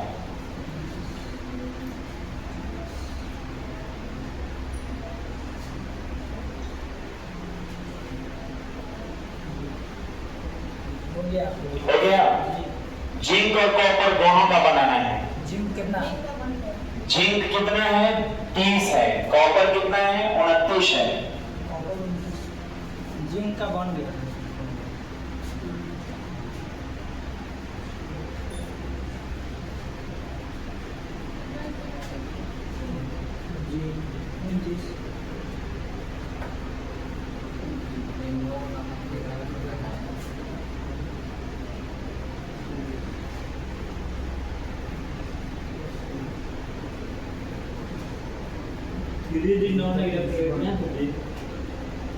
बस ध्यान में रखना है कि डी में 9 और 4 के अलावा कुछ भी है तो आसानी से लिख देंगे, और 4 और 9 आएगा तो या तो एक पहले वाले से ले लेंगे। हो गया? हो गया? लिखा गया? लिखिए हम। जी। चलिए लिखते हैं। कॉपर का होगा 1s2। क्या बोले थे? कॉपर और जिंक। कॉपर और जिंक। चलिए कॉपर 29 होता है, जी। कॉपर क्या होता है? 29 होता है। इसका हमको इलेक्ट्रॉनिक विन्यास लिखना है। चलिए 1s 2s 2p 3s 3p 4s 4s 3d 3d। ठीक है? 29 है। 2 2 4 6 10 2 12 6 18 2 20। अब 20 और 9 29। तो 9 तो नहीं रख सकते हैं? नहीं। 9 रख सकते हैं क्या? नहीं। नहीं रख सकते हैं तो ये इसको ये देगा, जी। देगा ना? जी। यानी इसको क्या हो जाएगा? 4 यहाँ पर आपका 4s1 होगा और 3d 10 हो जाएगा। ठीक है? यानी ये दो चीज आपका क्या हो जाएगा? बदल जाएगा। इसमें क्या हो जाएगा? इसमें बदल जाएगा। ठीक है? बात समझ में आया? चलिए उसके बाद आपको जिंक का लिखना है। जिंक होता है 30। कितना होता है? 30। चलिए इसका होगा 1s2 2s2 2p6 2p6 3s2 3p6 4s2 और 3d कितना हो जाएगा? 10। 3d 10। तो देखो कॉपर का और जिंक का इलेक्ट्रॉनिक विन्यास सेम है क्या? यहां से गड़बड़ है। लास्ट वाला आपका क्या है? एक जैसा है। लास्ट वाला एक जैसा है ना? लेकिन सब सेम नहीं है, तो ये इसका इलेक्ट्रॉनिक विन्यास हो गया और ये इसका हो गया। तो किसी भी तत्व का इलेक्ट्रॉनिक विन्यास लिखना आपको समझ में आया कि नहीं? इलेक्ट्रॉनिक विन्यास लिखने का और भी तरीका है, लेकिन ये बहुत ही आसान और किफायतीमंद होता है, क्योंकि इससे बहुत सारी चीजों की जानकारी मिलती है कि किस कक्षा में कौन से वर्ग में कितने इलेक्ट्रॉन हैं। जैसे कि 1 2 2 3 3 जो लिख रहे हैं वो क्या था? हमने आपको दिखाया था कक्षा वर्ग। तो ये पहला वर्ग का पहले उपकक्षा में, पहले वर्ग के पहले उपकक्षा में क्या गो? 2 गो। उसके बाद इसमें दूसरे कक्षा के पहले जो होता है इस कक्षा उपकक्षा में 2 इलेक्ट्रॉन है। यानी इससे बहुत सारी चीजों की जानकारी मिलती है कि नहीं? इसीलिए इसको लिखना बहुत ही क्या होता है? फायदेमंद होता है, किफायती होता है, ताकि ताकि हम अच्छे से सभी चीज को जानकारी दे सके। कोई दिक्कत? यहाँ तक में किसी को दिक्कत है? नहीं है ना? सच में किसी को नहीं है? समझ में आ रहा है? अब इलेक्ट्रॉनिक विन्यास आएगा तो बना दोगे कि नहीं बना दोगे? बना दोगे कि नहीं? हैं? बोलना चाहिए। मोबाइल चला रहा है, फोन आया था, खुला हुआ तुम्हारा इंस्टाग्राम पे था।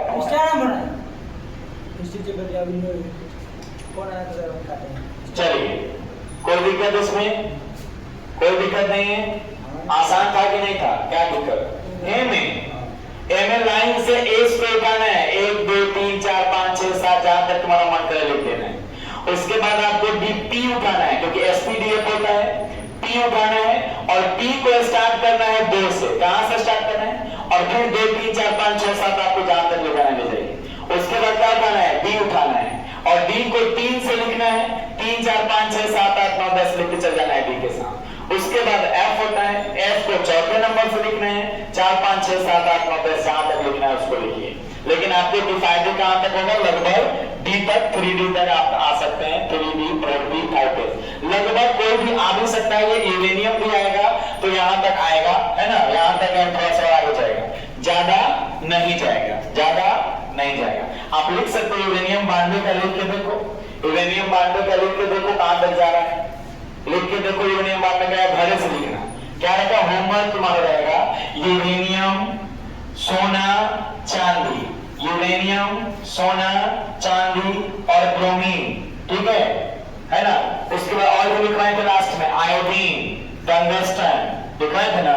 आयोडीन, टंगस्टन सब लिखवाए, आयोडीन का भी लिखवाए हैं, टंगस्टन डब्ल्यू भी लिखवाए हैं, मरकरी भी लिखवाए हैं, लेड भी लिखवाए हैं। यानी जो लास्ट में 4 वो 5 वो लिखवाए ना एनए होने से, उन सभी का आपको क्या करके आना है?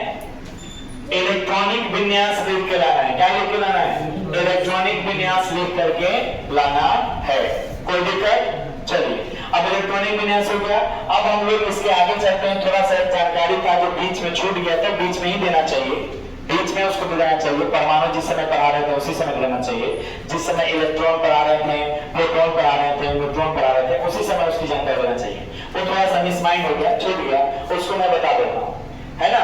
3-4 चीजें हैं जो बहुत आसान है, आसानी से आप उसको क्या कर सकते हैं? समझ सकते हैं। चलिए, ठीक है, कोई दिक्कत नहीं। एक आदमी मिटाइए जरा इसको।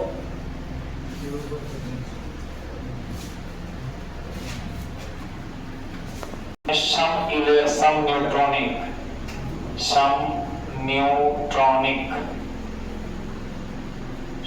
न्यूट्रॉनिक इसको कहते हैं आइसोटोन्स। ये 4 चीजें अभी हमको देखना है। कितने चीजें देखना है? 4 चीजें देखना है। अब ये 4 चीजें क्या है देखिएगा। आपको नाम से भी कुछ पता चल रहा होगा, लेकिन दुख का बात यह है कि हिंदी से सब चीज का पता चलता है, अंग्रेजिया से कुछ का पता नहीं चलता है, और परीक्षा में अंग्रेजी ही पूछता है। यही दुख का बात है। दुख का बात क्या है कि देखो, सम इलेक्ट्रॉनिक यानी इलेक्ट्रॉनों की संख्या समान, सम भारिक मतलब भार समान, सम स्थानिक मतलब स्थान समान, सम न्यूट्रॉनिक मतलब न्यूट्रॉन समान।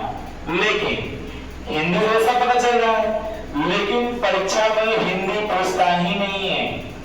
क्या पूछेगा? Iso electronic, isobar, isotopes, isotones. यानी हिंदी के साथ साथ अंग्रेजी भी क्या करके रखना पड़ेगा? याद करके रखना पड़ेगा। और ये बात ऐसे ही नहीं कह रहे हैं, परीक्षा में सही में ही अंग्रेजी से ही पूछता है। क्या पूछता है? अंग्रेजी से ही पूछता है। इसमें क्या होगा? सम इलेक्ट्रॉनिक में इलेक्ट्रॉन की संख्या क्या? इलेक्ट्रॉन की संख्या समान होगी। इलेक्ट्रॉन की संख्या क्या होगी? समान होगी। इसमें क्या होगा? नहीं, हाँ, इसमें भार क्या होगा? भार एक समान होगा। भार क्या होगा? एक समान होगा। और इसमें क्या होगा? परमाणु संख्या कहो या प्रोटॉन कहो, परमाणु संख्या कहो या प्रोटॉन कहो, दोनों तो बराबर ही होता है, एक ही चीज होता है ना। परमाणु संख्या कहो या प्रोटॉन कहो, परमाणु संख्या प्रोटॉन की संख्या क्या होगी? समान होगी। प्रोटॉन की संख्या समान होगी तो उसको क्या कहेंगे? समस्थानी। और सम न्यूट्रॉनिक में क्या होगा? न्यूट्रॉनों की संख्या क्या होगी? बराबर होगी। न्यूट्रॉनों की संख्या समान, न्यूट्रॉनों की संख्या समान होगी, न्यूट्रॉनों की संख्या समान। अगर दो तत्व के इलेक्ट्रॉन एक समान हो गए तो उसको क्या कहेंगे? सम इलेक्ट्रॉनिक। अगर किसी दो तत्व के दो परमाणु के भार अगर एक जैसा हो गया, यानी उनके परमाणु द्रव्यमान एक जैसा हो गया तो उसको समभारिक यानी आइसो बार कहेंगे। समभारिक यानी आइसो बार कहेंगे। अगर किसी दो परमाणु की संख्या कहें या प्रोटॉन की संख्या अगर बराबर हो गई, एक जैसी हो गई तो उसको समस्थानिक कहेंगे यानी आइसोटोप्स कहेंगे। क्या कहेंगे? आइसोटोप्स। और ये बहुत ही ज्यादा उपयोगी होता है जी, ये बहुत ही ज्यादा उपयोगी होता है समस्थानिक। समस्थानिक का ही प्रयोग करके हम जीवाश्म ईंधन का पता लगाते हैं, या खुदाई में मिला हुआ चीज कितना पुराना है, निर्जीव चीज का भी पता लगाते हैं।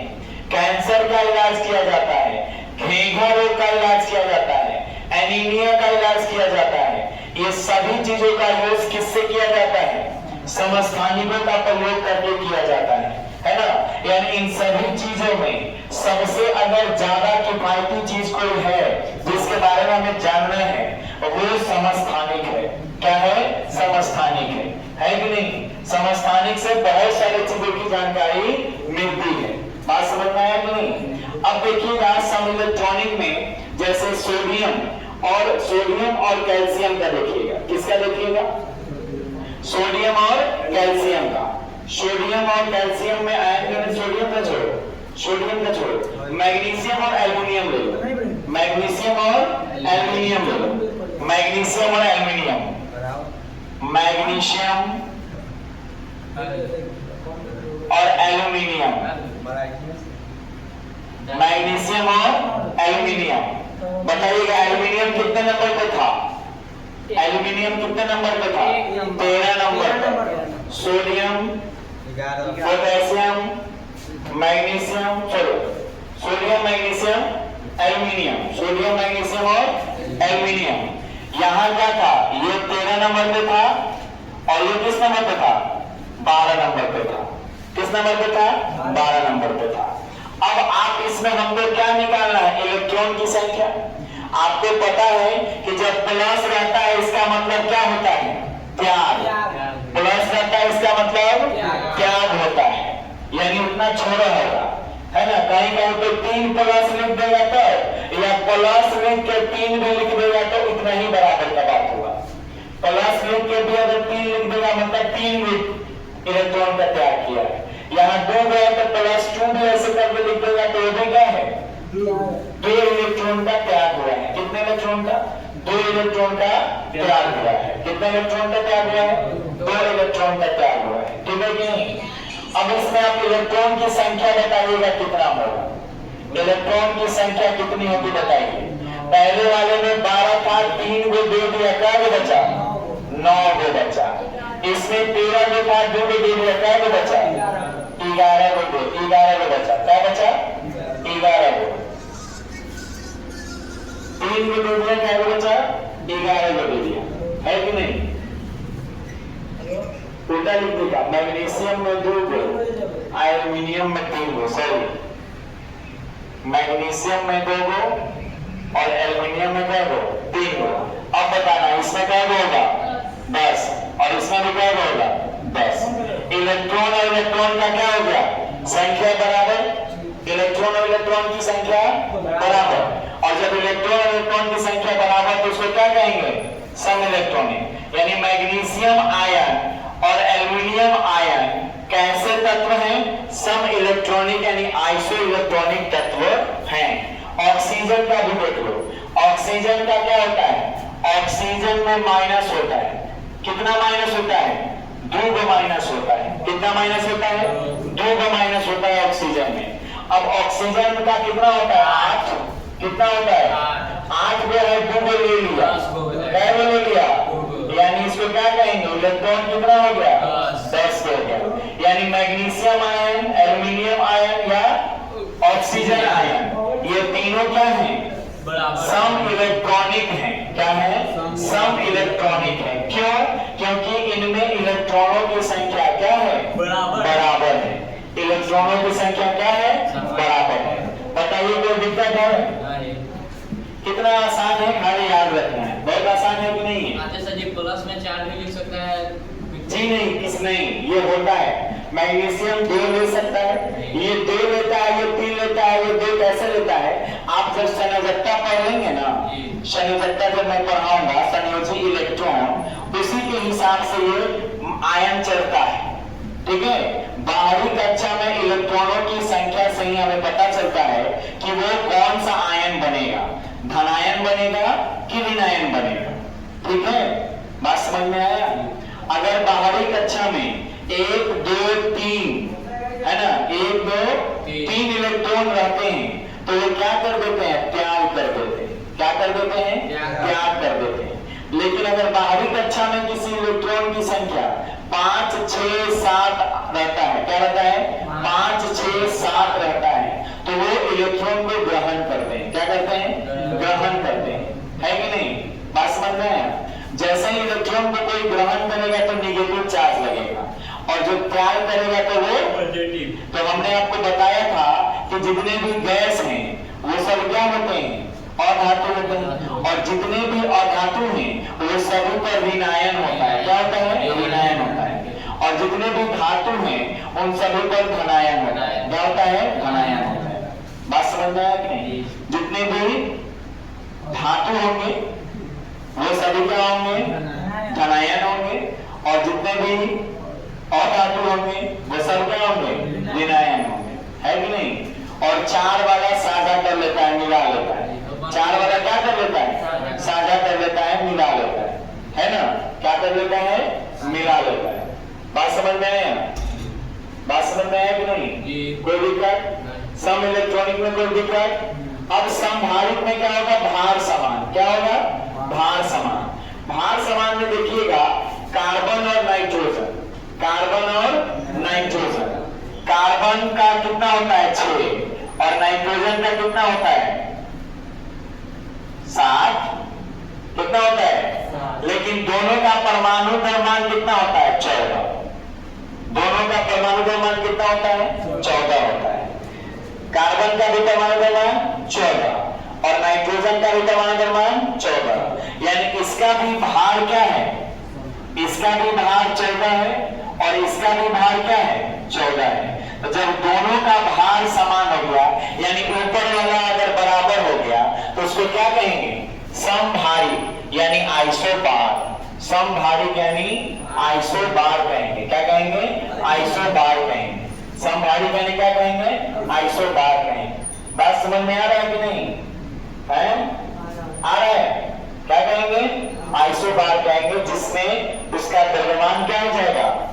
समान हो जाएगा, बराबर हो जाएगा। द्रव्यमान क्या हो जाएगा? बराबर हो जाएगा। अब आते हैं समस्थानिक यानी जिसके स्थान समान, जिसमें परमाणु की संख्या क्या होगी? जिसको आइसोटॉप्स कहते हैं। क्या कहते हैं? आइसोटॉप्स कहते हैं। जैसे आप देखिएगा, यूरेनियम 92 होता है। यूरेनियम कितना होता है?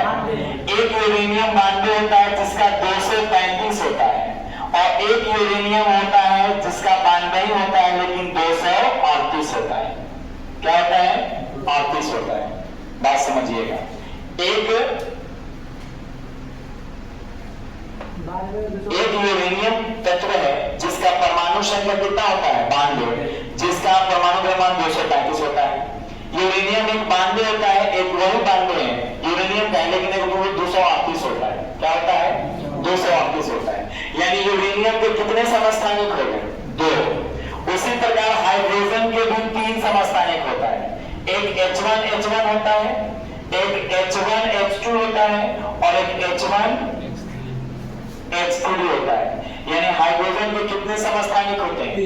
इसको कहते हैं protium, deuterium, tritium. Protium, deuterium, tritium. यानी हाइड्रोजन के कितने समस्थानिक? 3। अब देखो ये द्विग मैंने लिखा, इसमें भी परमाणु संख्या 92 और इसमें भी परमाणु संख्या 92 है कि नहीं? यानी दोनों का परमाणु संख्या बराबर यानी एक ही जगह पर है ना? लेकिन ये दोनों अलग अलग है क्योंकि इसका द्रव्यमान 235 होता है और इसका 238 होता है। इसका 235 और इसका 238 होता है। उसी तरह देखो हाइड्रोजन में सब परमाणु संख्या का 1-1 है, परमाणु द्रव्यमान अलग अलग है, परमाणु द्रव्यमान अलग अलग है, इसीलिए ये परमाणु संख्या बराबर, इसलिए कौन सी संख्या? समस्थानिक। तो पूछेगा यूरेनियम का कितना समस्थानिक होता है? 2। हाइड्रोजन के कितने होते हैं? 3। और भी बहुत सारे है कि नहीं? बहुत सारे समस्थानिक हैं जिसका अलग अलग प्रयोग है। इसका नाम है प्रोटियम, ड्यूटेरियम, ट्राइटियम। प्रोटियम जो है नॉर्मली जो हाइड्रोजन गैस बनता है वो किसका बनता है? प्रोटियम का बनता है। लेकिन H12 ये भारी जल होता है, इससे भारी जल का निर्माण होता है। क्या बनता है? भारी जल। भारी जल पूछेगा किससे निर्माण होता है? तो हाइड्रोजन के दूसरे समस्थानिक यानी ड्यूटेरियम से। किससे? ड्यूटेरियम से बनता है। और ये जो ट्राइटियम है ये बहुत ही खतरनाक होता है, ये बहुत ही खतरनाक होता है। इससे आपको क्या कहते हैं, बम वगैरह बनाने में जो है ना ये ज्यादा रिएक्टिव है, रेडियो सक्रिय पदार्थ है। कैसा पदार्थ है? हाँ, अल्फा गामा किरण निकलता है इससे, है ना? बहुत खतरनाक होता है। जैसे यूरेनियम से निकलता है ना, यूरेनियम भी क्या है? रेडियो एक्टिव एलिमेंट है, यानी रेडियो सक्रिय पदार्थ है। इसमें से भी अल्फा गामा और किरण निकलता है ना? तो ये भी बहुत खतरनाक होता है, जिसको किसके यूज किया जाता है? बम वगैरह बनवाने में यूज किया जाता है या परमाणु रिएक्टर बनाने में यूज किया जाता है। सेम वही है यहाँ पर। तो हाइड्रोजन के किस समस्थानिक का प्रयोग हम यूरेनियम की तरह करते हैं? रेडियो सक्रिय पदार्थ है ट्राइटियम, H13 ट्राइटियम। कोई दिक्कत है ना? तो ये भी है और भी बहुत सारे हैं। कोबाल्ट का होगा, आयोडीन का होगा, है ना? किसका होगा? कोबाल्ट का होगा, आयोडीन का होगा, यूरेनियम हो गया। कार्बन का होता है, कार्बन C12 होता है, कार्बन 612 और कार्बन 614। एक होता है कार्बन 612 और एक होता है कार्बन 614। कार्बन के भी 2 समस्थानिक हो गए, कार्बन के भी 2 समस्थानिक है। देखो 6 है ना, एक 12 और एक 14 हो गया। इस दोनों का अलग अलग प्रयोग है, इस दोनों का क्या है? अलग अलग प्रयोग है। कारण इसका प्रयोग किया जाता है, जीवाश्म ईंधनों का प्रयोग किया जाता है। जीवाश्म ईंधन जो होते हैं ना उसको जानकारी प्राप्त करने के लिए, किसका जानकारी प्राप्त करने के लिए? जीवाश्म ईंधन का प्रयोग करने के लिए कार्बन 14 का प्रयोग किया जाता है। यानी जो सजीव है और कई सालों तक नीचे दब गए, कई सालों तक नीचे दब गए और उसके बाद उसका खोज होगा और उसकी जांच होगी, तो उसमें किसका प्रयोग किया जाएगा? कार्बन 14 का। लेकिन वही जैसे नालंदा विश्वविद्यालय मिला, है ना, विक्रमशिला विश्वविद्यालय मिला या मेसोपोटामिया मिला, जो भी सभ्यताएं मिली और उसमें जो वस्तु मिला उस वस्तु का खोज करेंगे। यानी निर्जीव वस्तु का जब खोज करते हैं, पत्थर उत्थर के बारे में जानकारी लेंगे कितना पुराना है, तो वो किस चीज से? कार्बन 12 से। लेकिन कार्बन 14 से सजीव, जैसे मनुष्य का हड्डी, है ना, मनुष्य का कंकाल, ये सब किससे पता चलेगा? कार्बन 14 से। लेकिन निर्जीव पत्थर देखना है, कोई तसला है कितना पुराना है, कोई मूर्ति मिला कितना पुराना है, तो वो किससे देखेंगे? कार्बन 12 से देखेंगे, है कि नहीं? और यूरेनियम का आपको पता है, यूरेनियम का प्रयोग बहुत ज्यादा करते हैं। किसमें करते हैं? यूरेनियम का प्रयोग हम लोग करते हैं बम वगैरह बनाने में। किसमें बनाने में? बम वगैरह बनाने में। उसके बाद एक होता है आयोडीन 131, आयोडीन 131, जिसका प्रयोग घेघा रोग होता है ना आयोडीन की कमी से, उसके उपचार में किया जाता है। आयोडीन 131 समस्थानिक का प्रयोग, आयोडीन को किससे लिखते हैं? आई से। 131 131, 131। आयोडीन 131 का प्रयोग हम लोग किसका प्रयोग करते हैं? घेगा रोग के उपचार में करते हैं। किसके रोग में? घेगा रोग। आयरन का भी होता है, आयरन का, आयरन मतलब लोहा, लोहा का भी समस्थानिक होता है। किसका? लोहा का भी समस्थानिक होता है ना? एवोंसट होता है जो इसका प्रयोग हम लोग एनीमिया, खून की कमी जो होता है, एनीमिया बीमारी होता है, ये बीमारी ज्यादातर औरतों में देखने को मिलता है, लड़कियों में देखने को मिलता है। इसमें खून की कमी हो जाती है। क्या हो जाती है? खून की कमी। जैसे ही खून की कमी होगी उनके शरीर में WBC की कमी हो जाएगी, WBC की कमी हो जाएगी यानी उनके शरीर में ऊर्जा की कमी हो जाएगी, और जैसे ऊर्जा की कमी हो जाएगी यानी वो क्या हो जाएंगे? कमजोर। क्या हो जाएंगे? कमजोर। कहीं भी गिर जाएंगे, बेहोश हो जाएंगे, दांत लग जाएगा, है कि नहीं? वो सब किसका सिम्टम है? एनीमिया का। एनीमिया खून की कमी के कारण एक बीमारी होता है ना? बस वही है। समझ में आया कि नहीं? और ये ज्यादातर किसमें होता है? लड़कियों और महिलाओं में होता है कि नहीं? पुरुषों में एनीमिया बीमारी देखने को नहीं मिलता है। पुरुषों में देखने को मिलेगा प्लेटलेट्स डाउन हो जाती है ना? WBC बहुत कम डाउन होता है, और प्लेटलेट्स का ही अप एंड डाउन होता है। वो भी टाइफाइड वगैरह हो जाएगा, डेंगू वगैरह हो जाएगा, तभी वैसा कुछ होता है कि नहीं? लेकिन आपका खान पान सही रहेगा तो आपका प्लेटलेट्स, WBC, RBC कुछ कम नहीं होगा। और शरीर का अगर आपको स्वस्थ रखना है ना तो आपके अंदर BP नहीं होना चाहिए, आपका WBC, RBC, प्लेटलेट्स डाउन नहीं होना चाहिए, है कि नहीं? तो आप अगर आपका प्लेटलेट्स बहुत टाइट रहेगा ना तो आप 4 घंटा भी सोइएगा तो आपको तंदुरुस्ती मिलेगा, और जिसका प्लेटलेट्स डाउन रहेगा ना वो 10 घंटा भी सोएगा तो उसको लगेगा कि हमको नींदे आ रहा है कि नहीं? इसका मतलब शरीर में ज्यादा नींद आना यानी शरीर में किसी न किसी चीज का कमी है। क्या है? कमी है, तभी ज्यादा नींद आता है। क्या आता है? ज्यादा नींद आता है। एक नींद का कारण है आप बहुत ज्यादा खा लीजिएगा, बहुत ज्यादा खा लीजिएगा तो भी आपको नींद आएगा, क्योंकि खाना जैसे हम खाते हैं तो हमारा मस्तिष्क, जो हमारा आमाशय होता है, जो हमारी आहार नाल है, वो सारी सूचनाएं मस्तिष्क को भेजने लगता है कि हमारे अंदर भोजन आ गया है, अब उसको पचाने का काम शुरू करना है। और जब तक मस्तिष्क ऑर्डर नहीं देता है हमारा कोई भी अंग काम नहीं करता है। हम बोल रहे हैं, हमारा मस्तिष्क ऑर्डर दे रहा है, हम हाथ हिला पा रहे हैं क्योंकि हमारा मस्तिष्क इस यहाँ के अंग को क्या दे रहा है? ऑर्डर दे रहा है, तभी हम हिला पा रहे हैं। और समझ लो कितना तेजी से दे रहा है कि नहीं?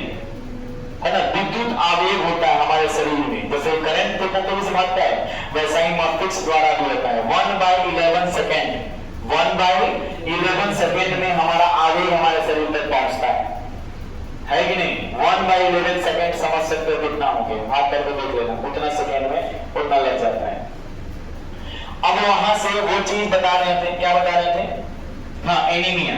तो आपको अगर थकावट लगता हो, कमजोरी महसूस होता हो, यानी आप एक बार जा करके जांच करा ले खून की कि आपके खून में सब चीज सही है कि नहीं, है कि नहीं? और ऐसे भी खून की जांच लगभग 4 महीना, 10 महीना, 5 महीना, 6 महीना, 7 महीना पे कराते रहना चाहिए, है कि नहीं? बात समझ में है कि नहीं? कराते रहना चाहिए, जिससे आपको पता चलता रहे कि हमारे शरीर में कोई बीमारी तो नहीं पनप रहा है कि नहीं? बात समझ में है? हाँ, कुछ ऐसी बीमारी होती है जो अंतिम अवस्था में जाने के बाद पता चलता है, एकदम अंतिम अवस्था में चल जाता है, और पहले आपको कुछ लगेगा तो एकदम खाते पीते मस्त रहिएगा, है कि नहीं? हाँ, तो इसलिए ऐसा जांच कराते रहना चाहिए। हम हर बार सोचते हैं, इसके पहले भी शुरू में पटना जाने वाले थे, परीक्षा देने गए भी थे लेकिन नहीं कराए थे।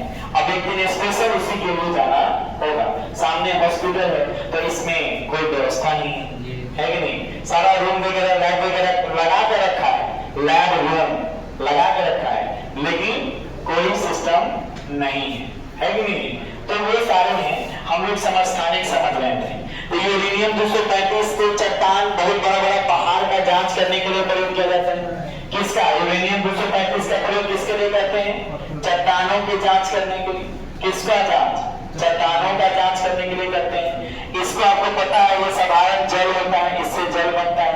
ये भारी जल होता है, क्या होता है? भारी जल होता है, भारी जल होता है, भारी जल होता है। और इसका प्रयोग तो रेडियो सक्रिय पदार्थ है। ये क्या है? रेडियो सक्रिय पदार्थ है। रेडियो सक्रिय पदार्थ है। रेडियो सक्रिय पदार्थ है। आयोडीन 131 का प्रयोग घेंगा रोग के उपचार में किया जाता है। किसके? घेंगा रोग के उपचार किया जाता है। इससे आप किसका पता लगाते हैं? निर्जीव वस्तुओं का पता लगाते हैं। किसका? निर्जीव का। और इससे जीवाश्मों का। किससे? जीवाश्म का। इससे जीवाश्म मतलब जीवों का अंश है ना, जीवों का अंश। अब कहीं डायनासोर मिलेगा तो इसका पता लगाएंगे ना, कैसा पुराना है, कितना फीट लंबा था, कैसा था, हड्डी क्या था, क्या नहीं करता था, सब पता चल जाएगा। तो ये सारी चीजें और भी बहुत सारे हैं। आपने अभी हमने बताया आपको AP59 इसका प्रयोग एनीमिया में करते हैं। क्या करते हैं? एनीमिया में करते हैं। एनीमिया के उपचार में करते हैं। एनीमिया उपचार में इसका प्रयोग करते हैं। किसका? Fe59, आयरन 59, लोहा 59 का प्रयोग किसमें करते हैं? एनीमिया में करते हैं, है ना। आर्सेनिक 74 का प्रयोग कैंसर, ट्यूमर जो होता है, ब्रेन ट्यूमर, ब्रेन में होता है, ब्रेन में कैंसर होता है, उसको ब्रेन ट्यूमर यानी कैंसर कहा जाता है ना। उसका प्रयोग हम लोग किससे करते हैं? आर्सेनिक 74 से। किससे करते हैं? आर्सेनिक 74 से करते हैं। आर्सेनिक 74 से ब्रेन ट्यूमर का इस्तेमाल कर क्या करते हैं? ट्यूमर का क्या करते हैं? इलाज करते हैं। ट्यूमर एक प्रकार का क्या है? कैंसर है। क्या है? कैंसर है। जैसे हड्डी बढ़ गया, यहाँ पर हड्डी बढ़ गया तो जो कहते हैं बोन ट्यूमर। क्या कहते हैं? Bone tumour. दिमाग में नस बढ़ने लगा, न्यूरॉन, दिमाग में न्यूरॉन होता है और वो न्यूरॉनों की संख्या बहुत तेजी से बढ़ने लगेगी तो उसको क्या कहेंगे? ब्रेन ट्यूमर कहेंगे। एक प्रकार का कैंसर है कि नहीं? तो डॉक्टर अगर सही स्टेज में पकड़ा जाएगा तो डॉक्टर उसको काट के निकाल देगा, है कि नहीं? लेकिन अगर लास्ट स्टेज पता चलेगा तो उसका कोई ठीक नहीं है कि क्या कर सकते हैं और आपको पता भी नहीं चलेगा कि वैसा ऐसा बीमारी है भी, है कि नहीं? क्योंकि वो लास्ट स्टेज में जाने के बाद अपना लक्षण दिखाता है। अब जैसे बुखार होता है तो शरीर क्या हो जाता है? गर्म हो जाता है। टाइफाइड होगा तो ऊपर नीचे अप डाउन करता है। क्या रहा है? हाँ तो हो गया ना समय, कुछ देर के बाद चले जाना। तो जाओ। हाँ तो क्या करेगा? सुगर दीवाना है तब सब चीज कैसे हो जाएगा? हाँ मिल जाएगा, चाहिए में प्रयोग किया जाता है।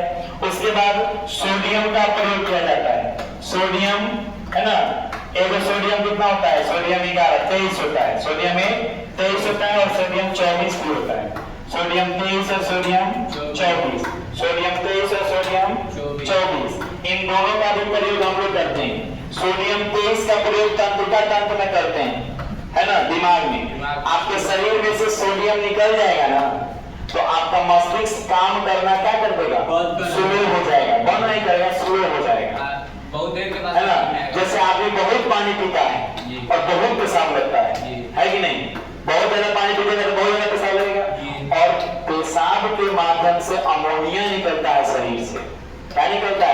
अमोनिया यूरिया में बदल जाता है। शरीर में अमोनिया यूरिया में बदल जाता है और निकल जाता है। तो ज्यादा अमोनिया हमारे शरीर में रहेगा तो खतरनाक है, इसलिए पेशाब के माध्यम से निकलता है। लेकिन अब पूरा का पूरा निकल जाए तो वो तो भी खत्म है। तो हमारे शरीर में सोडियम का रहना बहुत ही जरूरी है मस्तिष्क को सही रूप से काम करने के लिए, है कि? क्योंकि सोडियम ही क्या करता है जानते हो? आवेग को पहुंचाता है।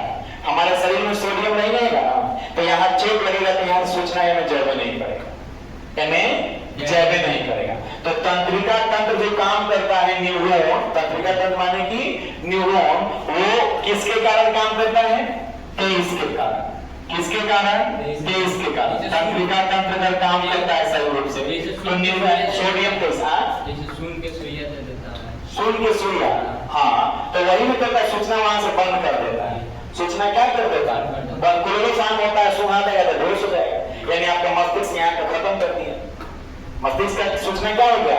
सारा रास्ता बंद, सारा रास्ता बंद हो गया। अब जब मस्तिष्क में सूचना ही नहीं पहुंचेगा तो आप क्या कर लीजिएगा? कुछ कर पाइएगा? नहीं कर पाइएगा। उसके बाद सोडियम जो 24 था, इसका काम रक्त का थक्का बनाना है। क्या है?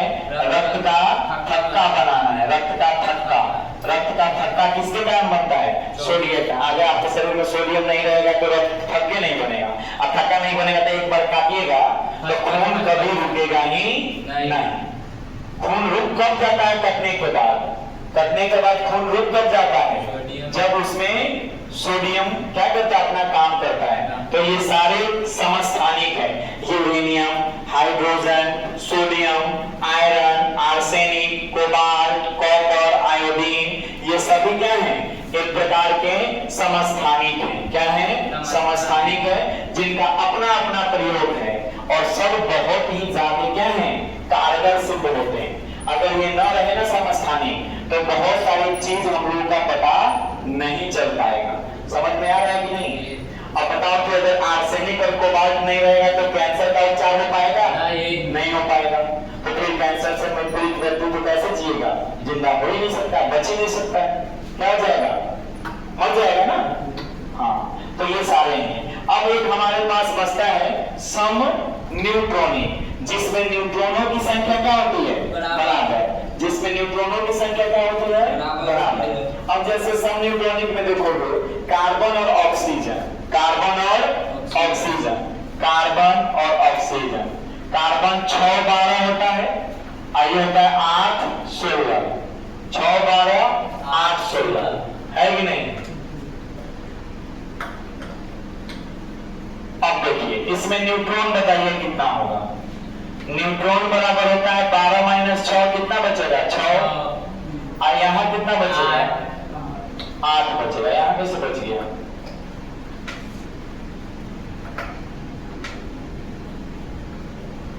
8 बच गया। 8 16 होगा कार्बन का 6 12 होता है कि 6 14 होता है? कार्बन का 6 14 होता है, 6 12 भी होता है और कार्बन का 6 14 भी होता है। अभी लिखा है ना कार्बन 6 12 और कार्बन 6 14। तो कार्बन 6 14 में लिखोगे तो कितना होगा? 8 हो जाएगा। यानी कार्बन 6 14 और ऑक्सीजन 8 16, ये दोनों क्या हैं? ये दोनों क्या हैं? सम न्यूट्रॉनिक है। क्या है? सम न्यूट्रॉनिक है। कार्बन 14 और ऑक्सीजन 16, ये दोनों क्या हैं? सम न्यूट्रॉनिक है, जिसमें न्यूट्रॉन की संख्या समान। आपको ये चीज दिया रहेगा, ठीक है? आपको ये चीज दिया रहेगा, घबराने की जरूरत नहीं है। जब आपसे पूछेगा सम इलेक्ट्रॉनिक, सम भारिक, समस्थानिक, सम न्यूट्रॉनिक, तब पूछेगा कि सम न्यूट्रॉनिक में कौन समान होता है, तब आप कुछ बताइएगा न्यूट्रॉन समान। पूछेगा आइसोटोप्स में क्या समान होता है, तो परमाणु संख्या या प्रोटॉनों की संख्या। पूछेगा आइसोबार में क्या समान होता है, तो क्या बताइएगा? परमाणु भार। क्या समान होता है? परमाणु भार। लेकिन अगर कुछ दे के जैसे कार्बन 6 14, कार्बन नाइट्रोजन 7 14 दे देगा, अब पूछेगा कि ये दोनों क्या हैं, ये दोनों क्या हैं, तो आपको बताया देखना ऊपर ऊपर बराबर है, ऊपर ऊपर बराबर है, और ऊपर ऊपर बराबर है इसका मतलब क्या है? समभारिक। समभारिक को इंग्लिश में क्या कहते हैं? आइसोबार। क्या कहते हैं? आइसोबार। इंग्लिश में याद रहना बहुत जरूरी है, हिंदी तो याद हो जाएगा लेकिन इंग्लिश याद रहना जरूरी है, क्योंकि परीक्षा के ऑप्शन में आपको इंग्लिश वाला ही मिलेगा। क्या मिलेगा? इंग्लिश वाला ही मिलेगा, इसलिए उसको ध्यान रखना है। अब ये बात समझ में आ गया कि नहीं? कार्बन 14 और ऑक्सीजन 16, दोनों में क्या है? न्यूट्रॉन की संख्या क्या है? बराबर। अब हाइड्रोजन और हीलियम का देखना, हाइड्रोजन और हीलियम। हाइड्रोजन का लिखना जैसे H13 और हीलियम का देखोगे तो कितना होगा? 2 4। हीलियम कितना होता है? 2 4। अब इसमें अगर न्यूट्रॉन निकालोगे तो 3 - 1 बराबर 2, और इसमें निकालोगे न्यूट्रॉन तो 4 - 2 बराबर 2। दोनों में न्यूट्रॉनों की संख्या क्या हो गई? बराबर। तो ये हाइड्रोजन 13 और हीलियम 2 4, ये हाइड्रोजन नहीं है। अभी इसका नाम क्या बताए थे? अरे बताए थे ना जी, प्रोटियम, ड्यूटेरियम, ट्राइटियम। क्या बताए थे? ट्राइटियम। क्या बताए थे? ट्राइटियम। यानी ये हाइड्रोजन नहीं है, हाइड्रोजन का समस्थानिक है ट्राइटियम, और ये हीलियम है। हीलियम अक्रिय गैस है। हीलियम क्या है? अक्रिय गैस है। अक्रिय गैस क्या है? अक्रिय गैस है। इस हीलियम का प्रयोग हम लोग क्या करते हैं? वायुयान के टायर में करते हैं। क्या करते हैं? वायुयान के टायर में भरा जाता है, टायर में, वायुयान के टायर में भरा जाता है। जब गोताखोर बहुत अंदर तक जाता है, गोताखोर मतलब समुद्र में जाने वाला, गोताखोर जब बहुत अंदर जाता है, बहुत गहराई में जाता है, बहुत गहराई में जाता है, तो जब बहुत गहराई में जाता है तो ऑक्सीजन के साथ वो क्या ले जाता है, हीलियम ले जाता है। ऑक्सीजन के साथ क्या ले जाता है, हीलियम मिला के। वायुयान के टायर में क्या भरा जाता है, वायुयान के टायर में क्या भरा जाता है, अक्रिय गैस हीलियम भरा जाता है। क्या भरा जाता है, हीलियम। और भी गैस बहुत सारे हैं, जैसे जितने भी बॉल आते थे पहले से, ये लाल बॉल है ना, इस लाल बॉल में या नियॉन बॉल में इस सब में क्या भरा जाता था, अक्रिय गैस भरा जाता था। Helium, argon, krypton, जेनन, रेडन। Helium, argon, krypton, जेनन, रेडन, है ना।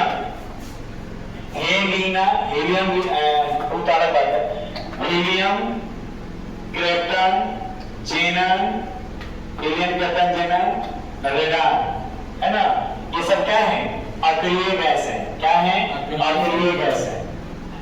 समझ में आ रहा है ना, कोई दिक्कत? अक्रिय गैस है, अब हम लोग जो आवत शादी करेंगे तो उसमें पढ़ेंगे अक्रिय गैस क्या होता है, ये सब है। तो वायुयान हो गया, अक्रिय गैस है, वायुयान के टायर बढ़ते हैं, गोताखोर बहुत गहराई में जाता है तो ये भरा होता है। नाइट्रोजन गैस, पैकेट बंद जितने भी सामान होते हैं, पैकेट बंद जितने भी सामान होते हैं, है ना, जितने भी, उसमें नाइट्रोजन होता है। क्या होता है, नाइट्रोजन। नाइट्रोजन जो होता है ना, वो कीटाणुओं से लड़ने में मदद करता है कि नहीं, और किसी भी चीज को खराब नहीं होने देता है, इसलिए उसमें नाइट्रोजन गैस भरा होता है। और हल्की गैस भी है, क्या है, हल्की गैस भी है। लेकिन अब कम गहराई पर जाएगा, गोताखोर जब कम गहराई पर जाएगा, कम गहराई पर जाएगा ना, कम गहराई पर जाएगा, तो कम गहराई पर वो ऑक्सीजन के साथ क्या ले जाता है, नाइट्रोजन ले जाता है। क्या ले जाता है, नाइट्रोजन ले जाता है। ये सब अलग की बातें, जानकारी है। इतना चीज आपको जानकारी मैंने दिया इस चैप्टर में, लगभग इंपॉर्टेंट ये सारी चीज थी, है ना।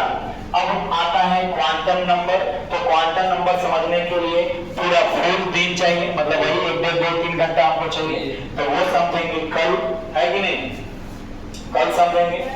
हाँ, मैथ भी लेके आना है, वो भी लेके आना है। अगर वो आएगी कल है, कल अगर वो आ जाएगी, जिसका एग्जाम है डिप्लोमा का, तो गणित पढ़ा देंगे कल। ये क्या नाम है,